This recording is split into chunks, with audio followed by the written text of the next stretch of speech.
Good morning, everybody. Shannon Preston, Alabama Association of Nonprofits. It is April 24th, and I wanted to send you guys a quick update on some things that are going on at a federal level and then some state information. I'm going to include in a link for you guys, and then what we're doing at the association and what we're going to be doing in the next couple of weeks at the association to help you guys as we all get back to work, thinking about the future and the rest of the year and making some plans. So, first off, let's talk about on a federal level.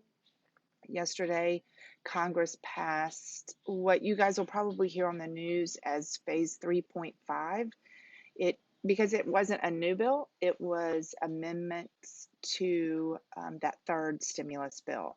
So really, there's nothing new in it. There were a few additions or changes for agricultural companies or organizations that they added them in there to be eligible, but for the rest of it, it really was just replenishing the PPP program and the EIDL, which is that disaster loan program. So, real quick recap on that: the Paycheck Protection Program is a loan through, you would make the loan application with your lender, and then they get that loan. That loan is backed through the Small Business Administration. So that one you do not apply straight to Small Business Administration, you work with your financial institution. What we saw, a lot of you guys may have tried to get that application in, and before it was approved, that program ran out of money. So this 3.5 bill is putting more money back in that program. So if you did get caught there where you did not receive funding, I highly recommend spend today working on that application and getting your paperwork in order. They did restrict some money in there specifically for smaller lending institutions.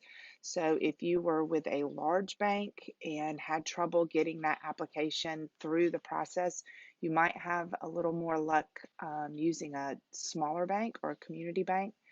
Um, so give that a try. I know a lot of organizations were working only with their current clients, and you may find that they open that up. So reach out to other lenders, or if you have relationships with other lenders or have had in the past, you might want to reach out and see if the smaller banks might be able to help a little bit better there. Make sure you read the details in there and the fine print. It is a loan, and if you meet certain specifications at the end of the 8 weeks and spent the money in certain areas and only a certain way, it may be forgiven. But go into it knowing that it is a loan up front. And then at the end of that 8 week period, if you met all of those requirements, it will be forgiven. Um, the EIDL program is that disaster loan. Originally, that loan was going to have a $10,000 grant with it, so the first $10,000 of that loan would be forgiven. What we saw there is people were not qualifying for a very high amount there. So a lot of folks were finding that what they got was $1,000 or $2,000. So it's definitely an option. Look into it. That one you will actually apply straight through Small Business Administration. I will include the link below in this newsletter, so you can click there and go straight and apply yourself online. It takes about an hour tops, but when you can flip through it and see all the information you will need to gather for that. So those are the two programs that got replenished because they ran out of money. So I would spend, if you were thinking in original phase 3 that that was a program you wanted to participate in but weren't able to do it before it ran out of money, spend the time today. We expect the president to sign this today.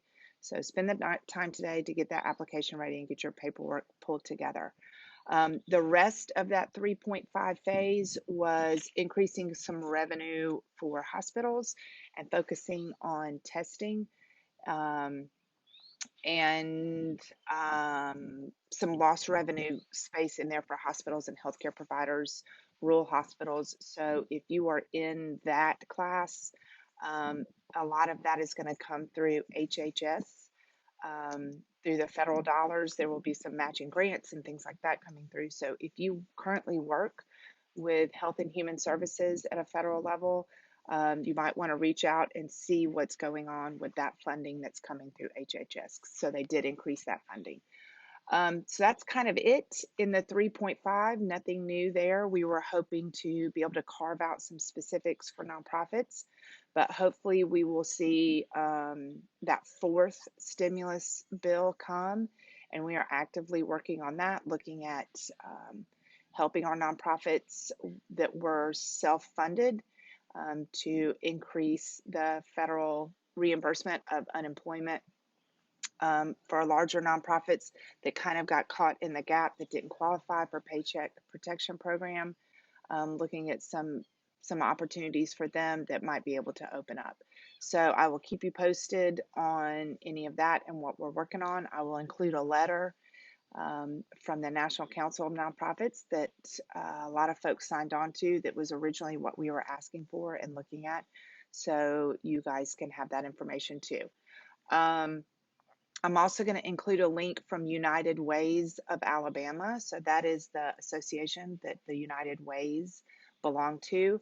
And Becky Booker has included an easy list there with the United Ways around the state and different crisis funds or some things that they're doing. So that's a quick link and an easy way for you guys to see what's going on in your community with United Ways. I'm also going to include a link to a program. It's called All Together, and we're trying to support kind of a clearinghouse, if you will, for individuals who have time or money to give, organizations that need time and money, and try to help them partner and match up. So I'm going to include that link, so y'all go to All Together and check that out. And then on an AAN note, be on the lookout. I think what we're going to do is try to do some virtual trainings. I got a really cool document camera, so it will replace my good old-fashioned flip chart and marker, but so we can do some live trainings like we did before, because as we are coming out of this and Alabama is going to start to reopen, we really have to have our ducks in order, if you will, and be ready to hit the ground running. We're going to have to rethink of fund development, really focusing on case statements, logic models, what our needs are, maybe how the crisis has affected us with individuals we're serving, numbers we're serving, greater geography that we're serving, and start to really look at how we're going to shape that, revised budgets, revised development plans as we move forward through the rest of the year. And then also, I'm going to send a good news email, a good news newsletter, because we can all use some good news. We have awarded our Harvard Fellowship, which I'm excited to announce. So I will put that in the newsletter. We have Giving Tuesday. I don't know if you guys have heard, but we are nationally, we're going to have an additional Giving Tuesday that's right around the corner. So I'm going to give you guys some information on that. We have National Philanthropy Day that we're planning. So there are some good things coming and some good opportunities coming. So I'm going to make sure I get those out too. So you guys enjoy a beautiful Friday. Get out, take a walk, enjoy the fresh air, and stay safe. And I will see you soon.